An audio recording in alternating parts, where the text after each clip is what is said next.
السلام عليكم ورحمة الله وبركاته. بسم الله الرحمن الرحيم. الحمد لله رب العالمين، وأصلي وأسلم على أشرف الأنبياء والمرسلين نبينا محمد وعلى آله وصحبه أجمعين. أما بعد, bienvenue à tous dans cette deuxième séance de l'explication d'Al-Manzumat al-Bayqouniyah, de l'épître de l'imam al-Bayqouni dans la science de Mustalah al-Hadith. Nous avions vu la fois précédente la première catégorie de hadith qu'évoque al-Bayqouni dans son épître, qui est la catégorie du hadith sahih. Nous avions expliqué le terme sahih dans la langue arabe, donc qui renvoie à ce qui est bon, à ce qui est valide, et qui désigne ici le hadith authentique.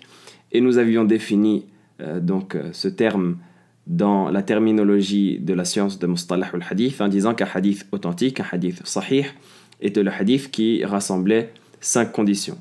Donc on a parlé de la liaison de la chaîne de transmission, on a parlé du caractère digne de confiance et intègre des rapporteurs, et on a cité la maîtrise parfaite. On a cité également le fait que le hadith soit exempt de vices cachés, de illa, ou de shudhuz, de marginalité. On avait commencé à parler donc des 2 premières conditions, il nous restait les 3 dernières. Donc la 3e condition du hadith sahih, c'est que les rapporteurs aient une maîtrise qui soit parfaite, ce qu'on appelle en arabe tam ad-dabt. Donc tam qui signifie parfait, et dabt qui signifie la maîtrise. Le terme dabt dans la langue arabe, ça signifie maîtriser une chose, que ce soit au sens propre, au sens figuré, dans le sens d'attraper une chose, ou dans le sens de maîtriser une notion, ou autre que cela.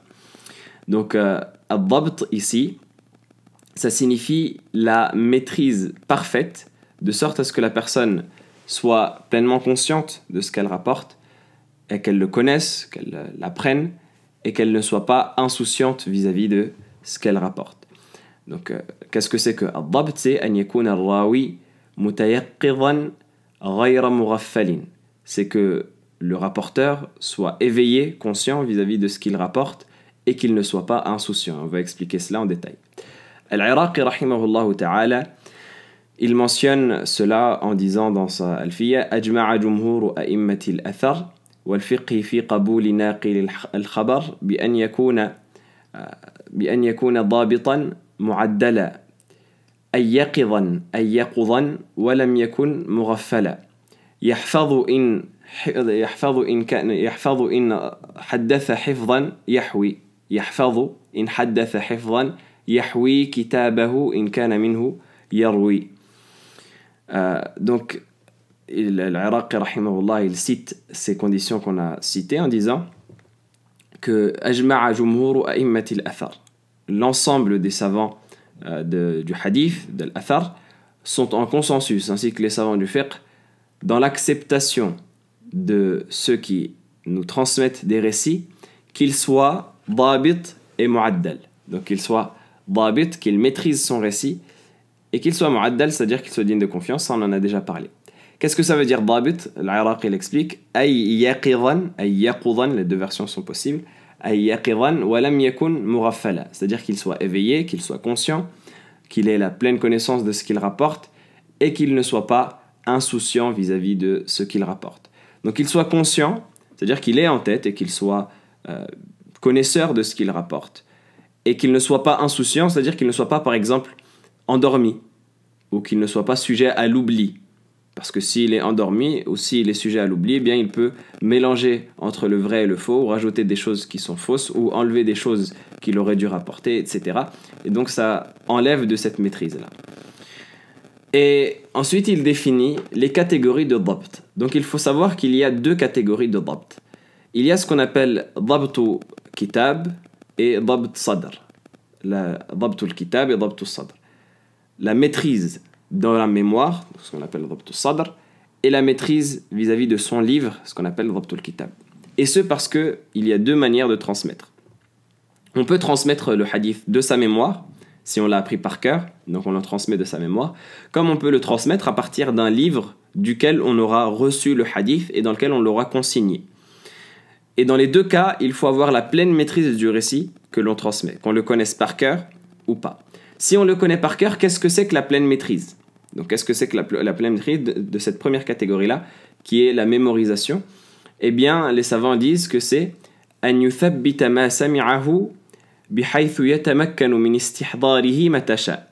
c'est le fait de mémoriser correctement ce qu'il a entendu comme récit, de sorte à ce que le rapporteur puisse le restituer et le transmettre et le réciter à tout moment qu'il veuille. C'est-à-dire, dès qu'on lui demande, il peut le réciter. Si, lorsqu'on lui demande, il a besoin de réviser, ou il n'est pas sûr, ou il doute, ou autre que cela, eh bien, il n'est pas considéré comme ayant une bonne maîtrise de ce qu'il a appris, ou ayant une maîtrise parfaite de ce qu'il a appris. Donc, pour la maîtrise dans la mémorisation, il faut que le rapporteur soit certain d'avoir mémorisé correctement ce qu'il transmet, de sorte à ce que s'il a besoin, à quelque moment que ce soit, de réciter ce qu'il a appris, eh bien, il soit capable de le réciter. Quant à la maîtrise vis-à-vis du livre, Dabt al-Sadr, si la personne elle reçoit le hadith de son livre, c'est la définition, c'est que an yasunahu indahu min hini sami'ahu wa sahhahahu ila hini yu'addihi, c'est que la personne soit consciente, elle est protégée, le livre dans lequel elle a reçu le hadith auprès d'elle, du moment où elle a reçu le hadith jusqu'au moment où elle le transmet. Et qu'elle soit sûre que ce livre-là a été protégé de toute falsification, de tout rajout, de toute diminution, etc. Donc il faut qu'elle connaisse un minimum ce qu'elle transmette dans son livre et qu'elle soit sûre d'avoir préservé son livre auprès d'elle ou auprès d'une personne de confiance, de sorte à ce qu'il soit impossible que que personne n'ait pu rajouter quoi que ce soit dans ce livre, n'ait pu écrire quoi que ce soit, n'ait pu enlever ne serait-ce qu'une lettre ou rajouter ne serait-ce qu'une lettre. Et donc c'est cela, Dabtu al-Sadr, c'est ce que l'Iraqi rahimahullah il dit lorsqu'il dit yahfadhu in haddatha hifdhan, yahfadhu in haddatha hifdhan, qu'il mémorise son récit correctement s'il transmet par la mémoire, yahwi kitabahu in kana minhu yarwi, et qu'il préserve son livre si il transmet à partir de son livre. Il le préserve, que ce soit auprès de lui, auprès d'une personne de confiance, de sorte à ce qu'il soit sûr qu'il n'y ait aucun rajout dans ce livre et qu'il ait la pleine maîtrise de ce qu'il y a dans ce livre. Même s'il ne le connaît pas par cœur, mais il sait qu'il n'y a pas de rajout, qu'il n'y a pas de diminution, et il connaît ce qu'il y a dans son livre. Comment est-ce qu'on sait qu'un rapporteur est dhabit? Ibn Salah, rahimahullah ta'ala, nous mentionne cela en disant que on connaît la maîtrise d'un rapporteur en le comparant aux autres rapporteurs de confiance. Lorsqu'on a un certain nombre de rapporteurs dont on sait qu'ils sont de confiance et qu'ils nous rapportent des récits et qu'on trouve entre ces récits-là et les récits de la personne dont on cherche à savoir si elle est dhabit des similitudes, eh bien on compare et on voit. Si on voit que les récits bien, sont identiques, on considérera cette personne-là comme étant digne de maîtrise et qu'elle est dhabt. Si par contre on constate qu'il y a des erreurs au point où cette personne-là va contredire très souvent ou va faire preuve de trou de mémoire ou autre que cela dans ce qu'elle récite, dans ce qu'elle rapporte, eh bien on ne va pas la considérer comme étant une personne, un rapporteur digne de confiance. Ça c'est la méthode classique, on va dire. Certains autres, et ça relève bien sûr de l'anecdote, mais on le mentionne entre parenthèses, certains autres savants vont plus loin pour maîtriser pour vérifier le dhabt de leur professeur. Des savants vont plus loin pour maîtriser le dhabt de leur professeur, et à ce sujet, il y a une anecdote amusante qui est rapportée notamment par Ibn Hajar rahimahullah dans ses Nukat et d'autres ulama qui citent cette anecdote-là, qui est survenue et qui a eu lieu à l'époque de l'imam Ahmad ibn Hanbal, l'imam très connu, le grand savant du hadith qui est également un des imams des 4 écoles de jurisprudence. Lorsqu'il étudiait, à l'époque où il était étudiant, eh bien, il avait comme camarade de classe d'autres imams connus, parmi eux Yahya ibn Ma'in et parmi eux également un qui s'appelle Ahmad ibn Mansour al-Ramadi, un peu moins connu. Donc ils étaient 3 comparses, 3 camarades qui étudiaient ensemble la science du hadith. Ils ont entrepris de voyager pour étudier le hadith en dehors de leur terre natale de Al-Koufa, en Irak, vers la terre du Yémen, pour rencontrer Abd al-Razaq al-San'ani, rahimahullah ta'ala, qui est un des grands savants du hadith reconnus. Et lorsqu'ils sont revenus à Koufa, donc dans leur ville d'origine, eh bien ils ont voulu reprendre bien évidemment leurs études qu'ils menaient dans leur ville, auprès de leur professeur, qui s'appelait Al-Fadl ibn Dukayn, qui était un grand savant du hadith. Sauf que Yahya ibn Ma'in a pris la décision à son retour de tester son professeur. Il en a fait part à Ahmed ibn Hanbal, qui l'a déconseillé vivement. Il lui a dit ne le fais pas. Notre professeur maîtrise ses récits. Ne cherche pas à le tester parce que c'est un manque de respect et parce que les professeurs n'aiment pas cela. En sachant que le Fadl ibn Dukayn, lorsqu'il leur transmettait le hadith, eh bien, il transmettait de son livre. C'est-à-dire que l'élève lisait les hadiths qu'il avait dans son livre et il transmettait à partir de son livre et non pas à partir de sa mémoire. Et donc Yahya ibn Ma'in a voulu tester et voir si leur professeur maîtrisait effectivement les récits qu'il transmettait de son livre ou pas. Ahmed ibn Hanbal a tenté de l'en dissuader, mais Yahya ibn Ma'in était obstiné et avait cette idée en tête et il voulait la réaliser. Donc est venu le jour où ils sont allés en classe pour étudier auprès de leur professeur et donc ils se sont assis près de leur professeur. Yahya ibn Ma'in s'est assis en dessous de la chaise de son professeur pour lui réciter les hadiths de son livre. C'était ainsi que se faisait la transmission des hadiths chez les grands imams. On lisait à l'imam les hadiths qu'il transmet et les transmettait à l'assise. Donc le Fadl ibn Dukayn, il donne le livre à Yahya ibn Ma'in pour qu'il le lise. Et Yahya ibn Ma'in, profitant donc de l'absence certainement de Fadl ibn Dukayn, qu'est-ce qu'il fait pour tester son professeur? Il prend chaque 10 hadiths, donc chaque dizaine de hadiths, et il rajoute au bout de chaque dizaine un hadith inventé. Un hadith qui ne fait pas partie des hadiths de Fadl ibn Dukayn. Donc il rajoute à la première dizaine un hadith, à la deuxième dizaine un hadith, et à la troisième dizaine un hadith, et il va pour lire le livre à son professeur. Dans l'assise, donc, il y a l'imam Ahmed, il y a Ahmed ibn Mansour al-Ramadi, il y a Yahya ibn Ma'in qui lit le livre. Yahya ibn Ma'in lit à son professeur, il commence à lui réciter la première dizaine de hadiths, et il arrive donc au 11e hadith, qui est le hadith falsifié, le hadith qu'il a rajouté lui. Al-Fadl ibn Dukayn, il se renfrogne, il est surpris, et il dit à son élève, barre ce hadith, car ça ne fait pas partie des hadiths que je transmets. Il lui demande de barrer ce hadith et de le sortir de ce livre, tout en étant surpris que ce hadith ait pu arriver dans son livre. À la deuxième dizaine, pareil, Yahya ibn Ma'in lit donc le deuxième hadith qu'il a inventé, qu'il a rajouté, pour tester son professeur. Et le professeur, la même chose, il lui dit « barre ce hadith car il ne fait pas partie de ce que je transmets ». Et à la troisième dizaine, lorsque Yahya ibn Ma'in réitère encore une nouvelle fois, là, Al-Fadl ibn Dukayn comprend le jeu dans lequel il est tombé et le piège que lui a tendu Yahya ibn Ma'in, ou plutôt le piège qui lui a été tendu. Et il regarde ses élèves et il observe Ahmed ibn Hanbal rahimahullah, il dit « quant à toi, tu es trop sage pour faire ce genre de choses ». Et il regarde Ahmed ibn Mansour al-Ramadi, il lui dit « quant à toi, tu es trop jeune pour faire ce genre de choses ». Et il se tourne vers Yahya ibn Ma'in, il dit « je pense que ça ne peut être que toi », et il lui donne un coup de pied qui va le faire tomber de sa chaise et le sortir de l'assise. Une fois l'assise close, et donc le professeur se lève et s'en va, Ahmed ibn Hanbal rahimahullah, il dit à son camarade Yahya ibn Ma'in, il dit « je t'avais dit de ne pas le faire et que le professeur maîtrisait son récit, tu l'as mérité. Tu as mérité ce coup de pied que le professeur t'a donné parce que notre professeur maîtrise son récit, je te l'avais dit. » Et Yahya ibn Ma'in de lui répondre « le coup de pied qu'il m'a donné m'est plus aimé que le voyage qu'on a entrepris pour le Yémen, pour étudier. » Donc le coup de pied qu'il m'a donné, ça m'est plus aimé que mon voyage. Parce qu'avec ce coup de pied, il a su que son professeur maîtrisait ses récits, donc il pouvait prendre de lui les yeux fermés parce que c'était quelqu'un qui connaissait ce qu'il y avait dans son livre et qui ne se laissait pas duper, qui n'était pas mouraffal, qui n'était pas insouciant vis-à-vis de ce qu'il rapportait, mais qui connaissait parfaitement ce qu'il récitait et ce qu'il transmettait plutôt, et qu'il savait préserver son livre de tout ajout, de toute diminution, de toute falsification. Donc ça c'est très important pour être considéré comme dhabit. En sachant que lorsqu'on parle de dhabit ici, on a rajouté tam ad-dabt, d'une maîtrise parfaite. Même si l'auteur ne l'a pas fait dans sa poésie, l'Iraqi également ne l'a pas fait. Mais ça a été mentionné par d'autres comme Ibn Hajar et d'autres. Et pourquoi est-ce qu'on le précise? Pour faire la différence entre ce type de dhabt et un autre type de maîtrise qui est juste en dessous, qui est une maîtrise bonne mais pas parfaite, qui va être la caractéristique du hadith hassan, du hadith bon, qui est un hadith valide mais en dessous du hadith sahih, et c'est ce qu'on verra incha'Allah ta'ala à la prochaine séance.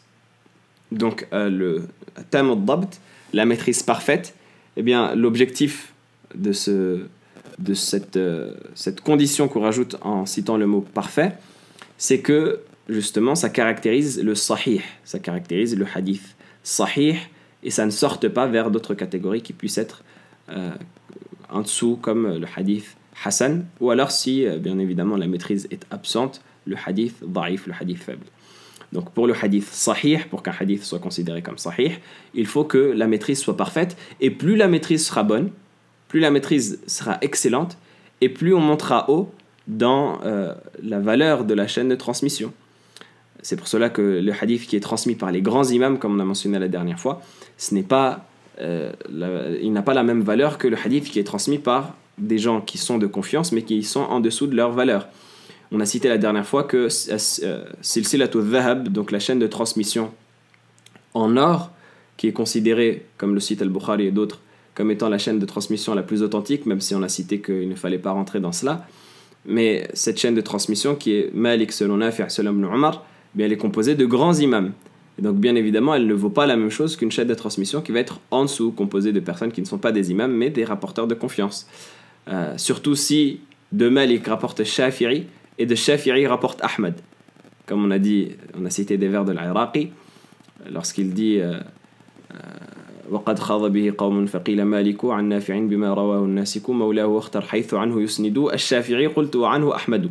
C'est la chaîne de transmission qui est considérée par certains comme étant la plus authentique possible, que l'imam Ahmad rapporte de Shafi'i, qu'il rapporte de Malik, qu'il rapporte de Nafi', qu'il rapporte d'Ibn Umar.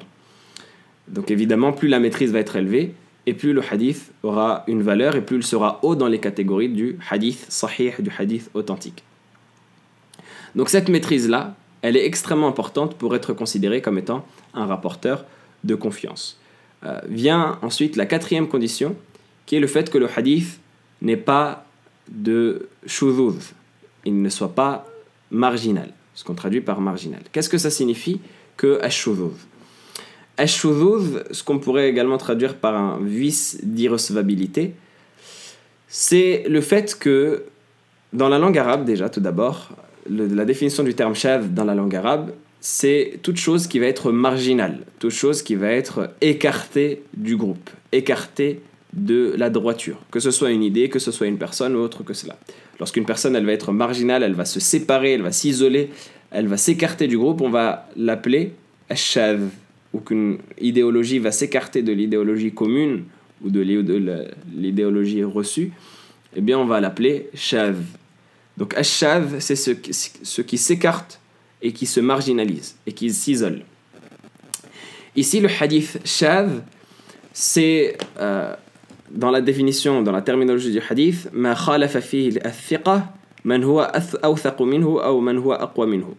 C'est le hadith que rapporte une personne de confiance, mais dans lequel il contredit quelqu'un qui est encore plus fort que lui dans la maîtrise et qui est plus de confiance que lui. Donc si une personne de confiance rapporte un hadith, sauf que ce hadith-là, eh bien, il est considéré comme s'opposant à un hadith qui est encore plus valide, qui est encore plus authentique, eh bien, ça va être considéré comme étant shadh. On va appeler le hadith qui s'oppose comme étant un hadith shadh, et on va appeler celui qui est plus authentique al-hadith al-mahfouz, le hadith gardé. Donc, al-hadith al-shadh, c'est tout hadith qui est rapporté de sources authentiques, mais qui s'oppose à un récit qui est plus authentique encore. Et pour clarifier cette règle-là, il faut donner un exemple, comme le proverbe arabe dit, bil mithal yattadah al-maqal. Mais avant de donner l'exemple, il faut comprendre que ash-shadh, et on aura l'occasion d'y revenir, il y a tout un chapitre dans le Bayquni qui est dédié à cela. Ici, on l'explique de manière sommaire, parce que ça fait partie des conditions du hadith sahih, mais le hadith shadh aura tout un chapitre, bi'idhnillah, où on l'évoquera en détail. Shudhudh, donc ce vice d'irrecevabilité-là, cette marginalité, ça peut être soit dans la chaîne de transmission du hadith, soit dans le texte même du hadith. Ça, c'est quelque chose de très important. Dans la chaîne de transmission du hadith, de sorte à ce qu'une chaîne de transmission s'oppose à une autre, et on va voir de quoi il s'agit dans l'exemple. Dans le texte du hadith, de sorte à ce qu'un texte s'oppose à un autre, ça c'est peut-être un peu plus clair, mais on va le voir également dans l'exemple. Alors l'exemple, qu'est-ce que c'est? C'est le hadith que rapporte Ad-Daraqutni. C'est un exemple parmi tant d'autres de hadith shadh. Un hadith que rapporte l'imam Ad-Daraqutni, rahimahullah ta'ala, selon Aïcha, radiyallahu ta'ala anha, qui cite que le prophète sallallahu alayhi wa sallam, parfois il réduisait la prière lors du voyage, et parfois il la complétait, et parfois il rompait le jeûne, et parfois il jeûnait. C'est-à-dire, Aïcha radiyallahu ta'ala anha, il est transmis d'elle dans ce récit que cite al-Daraqutni, que le prophète alayhi salatu wassalam, parfois lorsqu'il était en voyage, il raccourcissait les prières, comme c'est demandé de faire pour une personne qui est en voyage, de raccourcir les prières qui ont 4 unités et de les accomplir en 2 unités. Et parfois il complétait les prières, c'est-à-dire parfois au lieu de raccourcir, eh bien, il la priait en entier. Et parfois il jeûnait et parfois il rompait le jeûne. Ce hadith-là, أن رسول الله صلى الله عليه وسلم كان يقصر في السفر ويتم ويصوم ويفطر. Sauf que ce hadith-là est shadh. Pourquoi? De par les 2 aspects qu'on a mentionnés. Donc c'est un exemple qui vaut pour les 2 catégories qu'on a mentionnées. Alhamdulillah, ça nous suffit. De par sa chaîne de transmission, il est shadh, et de par son texte, il est shadh également. De par sa chaîne de transmission, pourquoi? Parce que la chaîne de transmission qui rapporte ce hadith, chez Daraqutni, elle comporte une erreur, dans le sens où elle rapporte ce hadith comme étant un acte du prophète alayhi salatu wassalam, alors qu'en vérité, ce qui est mahfouz, ce qui est authentique, c'est que c'est un acte de Aïcha radiyallahu ta'ala anha et non pas un acte du prophète alayhi salatu wassalam. Donc les rapporteurs se sont trompés en attribuant cette parole et cet acte qui à la base était de Aïcha radiyallahu ta'ala anha en l'attribuant au prophète alayhi salatu wassalam. C'est ce que Ibn Hajar rahimahullah ta'ala il mentionne dans son livre Bulugh al-Maram, lorsqu'il évoque ce hadith. Après il dit وَرُوَاتُهُ ثِقَاتٍ إِلَّا أَنَّهُ مَعْلُولٌ. Il dit les rapporteurs de ce hadith sont des gens de confiance, sauf qu'il a un vice. Quel est ce vice-là?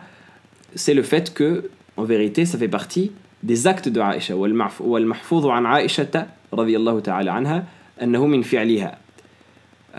Il dit, ce qui est rapporté de manière authentique, c'est que ça fait partie des actes de Aïcha radiyallahu ta'ala anha, comme rapporte al-Bayhaqi dans un texte qui est le même texte, et en rajoutant la parole de Aïcha radiyallahu ta'ala anha qui dit innahu la yashuqqu alayhi, parce que ça ne m'est pas difficile de compléter les prières durant le voyage. Donc Aïcha radiyallahu ta'ala anha, c'était son avis, elle complétait les prières dans le voyage comme cite al-Bayhaqi, mais la version de Daraqutni qui cite que c'est quelque chose du prophète alayhi salatu wassalam, eh bien ce n'est pas une version qui est authentique, c'est une version qui est shadh, même si ses rapporteurs sont de confiance. Et le deuxième point qui fait que c'est shadh, c'est le texte. Parce que le prophète, alayhi salatu wassalam, il est rapporté de lui dans des textes plus authentiques encore qu'il n'a jamais prié une prière complète dans le voyage qu'il pouvait raccourcir. Une prière qu'il pouvait raccourcir, il l'a toujours priée raccourcie en voyage et il ne l'a jamais priée complète. Comme rapporte al-Bukhari Muslim dans leur sahih, selon Abdullah ibn Umar, radiyallahu ta'ala anhuma, qu'il dit صحبت رسول الله صلى الله عليه وسلم في السفر فلم يزد على ركعتين حتى قبضه الله. Il dit, j'ai accompagné le prophète alayhi salatu wassalam durant ses voyages, il n'a jamais prié plus de 2 unités dans les prières qu'on pouvait raccourcir jusqu'à qu'Allah subhanahu wa ta'ala reprenne son âme. Et ensuite il y a la même chose pour Abu Bakr, وصحبت أبا بكر فلم يزد على ركعتين حتى قبضه الله وصحبت عمر فلم يزد على ركعتين حتى قبضه الله ثم صحبت عثمان فلم يزد على ركعتين حتى قبضه الله. Il cite la même chose pour Abu Bakr, pour Omar et pour Uthman qui les accompagnaient dans leur voyage et qui n'ont jamais rajouté plus de 2 unités dans les prières qui pouvaient être raccourcies à 4 jusqu'à qu'Allah subhanahu wa ta'ala reprenne leur âme. Donc, ce qui est le plus important ici, c'est le prophète sallallahu alayhi wa sallam. C'est pour ça qu'à la fin, Ibn Umar il cite, il dit وَقَدْ قَالَ اللَّهُ لَقَدْ كَانَ لَكُمْ فِي رَسُولِ اللَّهِ أُسْوَةٌ حَسَنَةٌ. Allah a dit, il vous est certes dans le messager un excellent exemple. Ça c'est la version de l'imam Muslim, et une version similaire est rapportée par l'imam al-Bukhari rahimahullah. Donc on trouve dans ce hadith que Ibn Umar radiyallahu ta'ala anhuma cite quelque chose qui s'oppose fondamentalement à ce que Aïcha radiyallahu ta'ala anha cite, du moins de ce qui est rapporté d'elle, de ce que les rapporteurs citent comme étant la chose que faisait le prophète alayhi salatu wassalam. Sachant qu'Ibn Umar il faisait partie des compagnons qui suivaient le plus le prophète alayhi salatu wassalam pour prendre le maximum d'enseignements de lui. Et c'est ce que rapporte al-Bukhari Muslim, et al-Bukhari Muslim, comme on va le voir juste après, c'est bien évidemment la catégorie de hadith la plus authentique qu'on peut avoir. Et donc tout ce qui s'oppose à un hadith qui est rapporté par al-Bukhari et Muslim, eh bien ça a de fortes chances d'être shadh si on ne peut pas rassembler entre les 2 textes. Donc ash-shadh, c'est cela. C'est lorsque 2 hadiths, 2 textes s'opposent ou 2 chaînes de transmission s'opposent de sorte à ce qu'on ne peut pas les rassembler, eh bien on va considérer celui qui s'oppose et qui est plus faible, même s'il est authentique, mais il est plus faible, il est plus bas dans le degré d'authenticité, comme shadh, et on va considérer celui à qui il s'oppose comme mahfouz, c'est-à-dire qu'il va être gardé et conservé et qu'on va se baser sur lui plutôt que sur le shadh, le marginal. Et la cinquième condition qu'on a du hadith sahih, c'est donc que ce hadith soit préservé de ce qu'on appelle al-ilal, de ce qu'on appelle al-illa. Al-illa au pluriel, ilal. Qu'est-ce que c'est que al-illa? Le terme illa dans la langue arabe, ça signifie tout défaut, tout vice, toute maladie. On parle de illa lorsqu'on parle d'une maladie, on parle de illa lorsqu'on parle d'un défaut dans un objet ou dans quelque chose qu'on achète par exemple. On parle de illa lorsqu'on parle de vice. Donc le terme illa, ça signifie cela. Et al-illa dans la science du hadith, dans la terminologie de mustalah al-hadith, ça signifie kullu sababin ghamidin khafiyyin yaqdahu fi sihhati al-hadith ma'a anna al-zahira salamatuhu. C'est toute cause cachée, pernicieuse, qui atteint le hadith dans sa validité, dans son authenticité, alors qu'en apparence, ce hadith est valide. Donc lorsqu'on parle de illa, généralement, on va parler de deux choses. On va parler d'un défaut qui va être caché et pernicieux, de sorte à ce qu'il va affecter l'authenticité du hadith. Donc qu'il soit caché, premièrement, qu'il soit imperceptible, et qu'il soit assez grave, donc ce qu'on appelle illa qadiha, qu'il soit assez grave pour atteindre et pour affecter l'authenticité du hadith. Est-ce que ça veut dire que les défauts qui sont apparents et qui sont visibles, et qui sont clairs et nets, ça ne rentre pas dans cette catégorie? Non. Mais simplement, les ulama insistent sur le fait que c'est caché pour mentionner vraiment les ilal qui sont les plus graves et les plus importantes et les plus pernicieuses et qui attaquent le plus la validité du hadith quand on pourrait penser qu'elles sont absentes. Donc c'est pour cela que généralement, lorsqu'on parle de illa, on parle d'une cause qui est cachée. Bien évidemment, ça n'exclut pas les causes qui sont apparentes, mais c'est tout particulièrement des causes qui vont être cachées.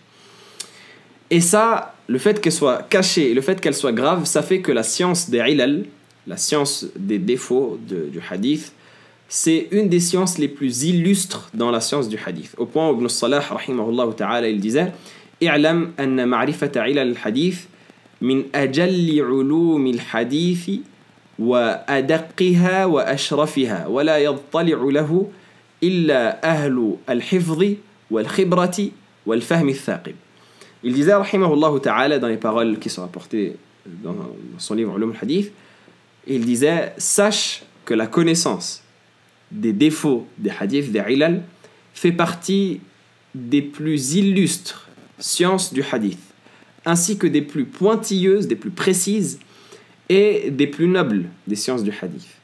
Et ne peut s'en charger que ceux qui ont une grande mémoire, une grande connaissance et une compréhension profonde. Une grande mémoire, une grande maîtrise et connaissance, une grande expertise du hadith et une compréhension profonde. Pourquoi? Parce qu'il faut avoir une grande mémoire vis-à-vis des rapporteurs du hadith, vis-à-vis des textes des hadiths, vis-à-vis des rapporteurs, savoir où ils sont nés, où ils sont morts, qui ils ont fréquenté. Est-ce qu'ils ont fréquenté un tel? Est-ce qu'ils n'ont pas fréquenté un tel? Parce qu'un exemple de illa, par exemple, et on aura l'occasion de le revoir, Inch'Allah, dans le chapitre numéro 23 de cet épître, mais simplement pour présenter encore une fois, parce que ça fait partie des conditions du hadith sahih, on présente de manière sommaire un exemple qu'on peut citer de illa. Il y a le fait que dans une chaîne de transmission, on ait deux personnes qui aient vécu à la même époque, qui peut-être même se sont rencontrées, mais dont on sait absolument et avec certitude qu'elles n'ont pas rapporté l'une de l'autre. Donc une personne qui n'est pas initiée, elle verra ce hadith, elle va dire bon, ils se sont rencontrés, on juge que c'est un hadith authentique. Alors qu'on sait pertinemment qu'ils n'ont pas rapporté l'un de l'autre, que celui qui est censé transmettre de cette personne n'a pas rapporté de lui. Ça, c'est un des types de illa qu'on peut trouver. Et donc, pour connaître cela, il faut avoir une grande maîtrise et une grande connaissance et une grande mémoire, de sorte à ce que ce n'est que très peu de personnes au final qui peuvent s'occuper de la science des ilal. Et c'est pour cela qu'Ibn Hajar, rahimahullah ta'ala, il mentionne explicitement que de par le fait de la noblesse de cette science-là, de son importance, de sa gravité, et justement de ces conditions drastiques ou de ces conditions draconiennes qui sont très difficiles, eh bien, très peu de savants s'en sont chargés, comme l'imam Ahmed ibn Hanbal, comme l'imam Yahya ibn Ma'in, comme l'imam Ali ibn al-Madini. Mais au final, les savants qui s'en sont chargés se comptent sur les doigts de la main, parce que c'est une science qui est très compliquée. Et bien évidemment ici, l'objectif c'est simplement de comprendre quelques-uns de ces rouages et non pas de maîtriser cette science, loin de là, ni même de pouvoir la comprendre dans son entièreté, mais au moins de comprendre de manière grossière les rouages afin, comme on a dit dans l'introduction, de comprendre le bienfait d'Allah subhanahu wa ta'ala sur nous à travers cette magnifique science qui est la science du hadith, et également de comprendre les efforts que les grands savants ont donnés et ont fournis pour que les hadiths du prophète sallallahu alayhi wa sallam nous soient préservés, qu'ils nous parviennent avec cette authenticité-là qui relève du miracle de la part d'Allah subhanahu wa ta'ala et qui a laissé pantois, comme on a cité dans l'introduction, les musulmans et même les non-musulmans. Donc ça c'est concernant al-illa. Donc al-illa, c'est une cause imperceptible généralement, pernicieuse et vicieuse, qui atteint l'authenticité du hadith, alors que dans l'apparence, le hadith est authentique. Donc voilà les 5 conditions du hadith sahih.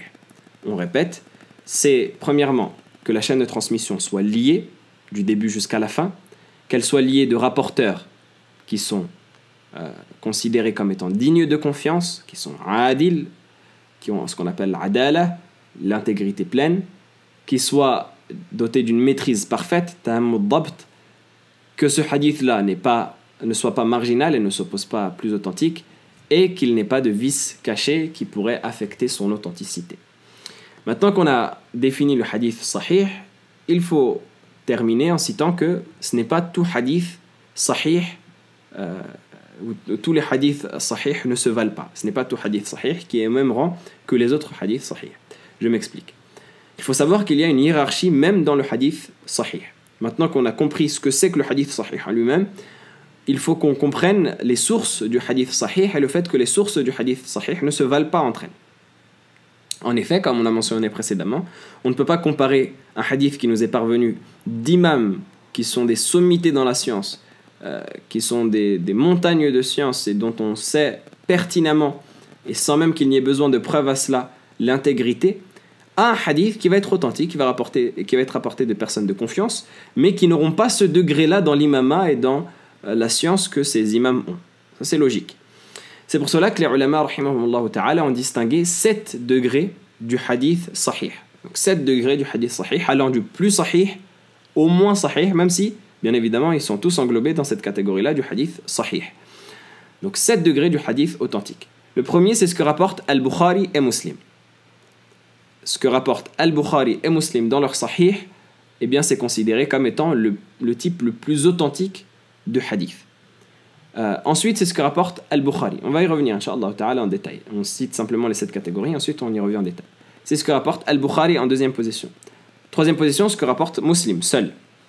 Quatrième position, c'est ce qui va être rapporté par autre que le Bukhari et Muslim, mais selon leurs conditions d'authentification. Cinquième position,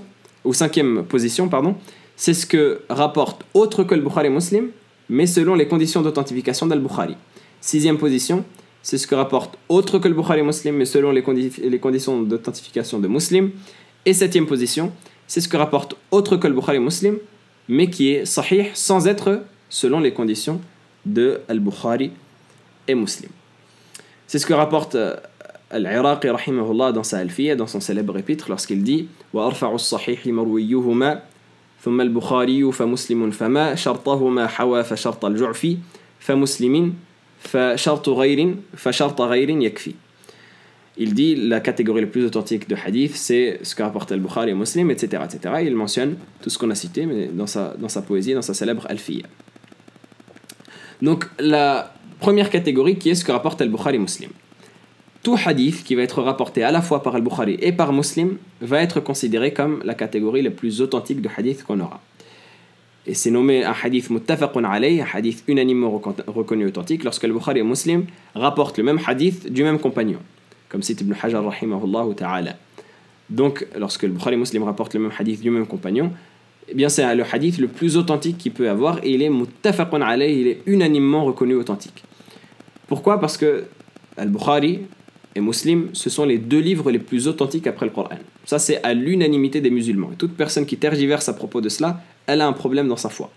Ou du moins, elle le fait soit par ignorance, ou soit par mauvaise chose qu'elle a dans son cœur vis-à-vis du patrimoine que nous ont légué nos savants. Sinon, l'unanimité des savants, l'unanimité des musulmans, de Ahl Sunnah wal Jama'a, considèrent que Al-Bukhari est le livre le plus authentique après le Coran, et juste après lui vient le Sahih de l'imam Muslim. Ce sont les références absolues de cette communauté. Et donc, ce que rapporte Al-Bukhari et Muslim en même temps, c'est le plus haut degré qu'on peut avoir d'authenticité. Si on a les deux livres les plus authentiques après le Coran, qui rapportent eux deux un seul et même texte, et qui est identique, eh bien on peut être sûr que ce texte-là est authentique. Donc Al-Bukhari et Muslim, lorsqu'ils rapportent quelque chose, c'est sûr que cette chose-là est authentique. Une personne pourrait dire, mais Al-Bukhari, c'est le professeur de Muslim. Donc logiquement, l'imam Muslim va rapporter d'Al-Bukhari. Pour ceux qui savent, l'imam Muslim, c'est l'élève de Al-Bukhari. Sauf que, il faut savoir que l'imam Muslim n'a rapporté aucun hadith d'Al-Bukhari, parce qu'il a rencontré Al-Bukhari à la fin de sa vie, et alors que l'imam Muslim avait déjà terminé l'écriture de son Sahih. Lorsqu'il a rencontré Al-Bukhari, il avait déjà terminé l'écriture de son Sahih, donc il n'a rien rapporté dans son Sahih de l'imam Al-Bukhari, rahimahullah ta'ala. Donc lorsqu'il rapporte deux hadiths, c'est généralement par des voies distinctes, même si elles se recoupent à un moment donné, mais ce n'est pas l'imam Muslim qui rapporte de Al-Bukhari, sinon ce serait bien évidemment trop facile. Mais Al-Bukhari et Muslim, lorsqu'ils rapportent le même texte, eh bien ça prouve l'authenticité absolue de ce texte-là, ce qu'on appelle muttafaq alayh, comme on l'a dit dans la condition où il rapporte du même compagnon. Donc lorsqu'il rapporte le même texte, c'est considéré comme le texte le plus authentique qu'on peut avoir. Ensuite, l'imam Al-Bukhari en deuxième position. Pourquoi ? Parce que son sahih est plus authentique que le sahih de l'imam Muslim. De plusieurs aspects que les savants mentionnent, notamment parce que ces conditions sont plus sévères. Il faut savoir que parmi les conditions de Al-Bukhari, rahimahullah, il y a le fait que les deux rapporteurs, ou tous les rapporteurs de la chaîne de transmission, eh bien on ait la preuve formelle qu'ils se soient rencontrés au moins une fois. C'est-à-dire ce qu'on appelle al-luqi en langue arabe. On ait la preuve formelle qu'ils se soient rencontrés physiquement au moins une fois, de sorte à ce qu'ils aient pu se transmettre le hadith, de sorte à ce que le professeur ait pu le transmettre à l'élève. Al-Bukhari, rahimahullah, exigeait une preuve formelle de cela, au moins une fois. Et l'imam Muslim, rahimahullah, il n'exigeait pas cela, et il se contentait de mutlaq al-mu'asara, du simple fait qu'ils soient à la même époque, et qu'on sache qu'ils aient pu se rencontrer. Eh bien pour lui, ça suffisait dans l'acceptation du hadith sahih, à condition bien évidemment que les rapporteurs étaient de confiance, parce que s'ils sont de confiance, ils ne vont pas mentir. Donc si ils disent « je rapporte d'un tel », et qu'ils ne sont pas modèles, comme on va le voir par la suite, c'est-à-dire qu'ils ne cachent pas ou qu'ils ne sont pas accusés de mensonge ou autre que cela, eh bien on accepte ce qu'ils disent. On n'a pas à aller chercher plus loin, à voir une preuve si ils se sont rencontrés ou pas. Al-Bukhari, rahimahullah, il ne se contentait pas de cela, il poussait la sévérité un cran au-dessus en disant il faut absolument, même s'ils sont de confiance, et même si on sait qu'ils ont vécu à la même époque, qu'il y ait une preuve formelle qu'ils se soient rencontrés. Donc ça fait partie des conditions qui ont fait que Al-Bukhari, rahimahullah, ces hadiths soient considérés comme plus authentiques que les hadiths de l'imam Muslim. Également, les gens ou les rapporteurs sur lesquels il y a eu des critiques, même si ce sont des rapporteurs au final qui sont authentiques et qui sont acceptés et qui sont dignes de confiance, mais il se peut qu'il y ait eu certaines critiques sur des rapporteurs, et il y en a davantage chez Muslim que chez Al-Bukhari. Même si encore une fois, ça n'atténue pas la maîtrise de ces rapporteurs-là, mais ça peut diminuer de leur rang et de leur valeur. Et donc, s'il y en a davantage chez Muslim que chez Al-Bukhari, eh bien Al-Bukhari, d'office, est plus authentique, ainsi que d'autres raisons qui ont été citées par les ulama, mais ces deux suffisent dans cette explication concise. En tout cas, il faut savoir que Al-Bukhari est plus authentique que Muslim, même si les deux sont les livres les plus authentiques qui peuvent exister sur cette terre, après le livre d'Allah subhanahu wa ta'ala, bien évidemment. Ensuite, donc on a ce qui est rapporté selon les conditions d'Al-Bukhari et de Muslim. C'est-à-dire ce qu'un autre rapporteur ou un autre imam qui recueille les hadiths, imaginons par exemple un des imams de Sunan, Abu Daoud, Tirmidhi ou autre, rapporte un hadith, ou le Hakim ou autre, selon les conditions, ce qu'on lit, peut-être que vous avez lu plusieurs fois, selon les conditions d'Al-Bukhari Muslim, ala shart al-shaykhayn, qu'il rapporte un hadith qui est conforme aux conditions qu'ont placé Al-Bukhari Muslim, de sorte à ce qu'ils auraient pu le rapporter, mais qu'ils ne l'ont pas rapporté. Donc s'il rapporte un hadith qui est conforme aux conditions de Bukhari Muslim, il se place en 4e position dans la validité ou dans le rang d'importance du hadith sahih. Ensuite, on a la condition de Bukhari, parce que comme on a dit, elle est plus sûre que celle de Muslim. On a la condition de Muslim ensuite, et on a en 7e position, tout hadith authentique, qui va avoir les conditions du hadith authentique, mais qui ne va pas avoir ces conditions d'excellence et ces conditions sévères qu'ont placé le Bukhari et Muslim dans leur recueil de Sahih. Sachant que le Bukhari et Muslim, ici, il s'agit de leur recueil de Sahih. Ça n'inclut pas les autres livres, par exemple, de le Bukhari. Ici, on parle bien de leur Sahih, de leur recueil authentique.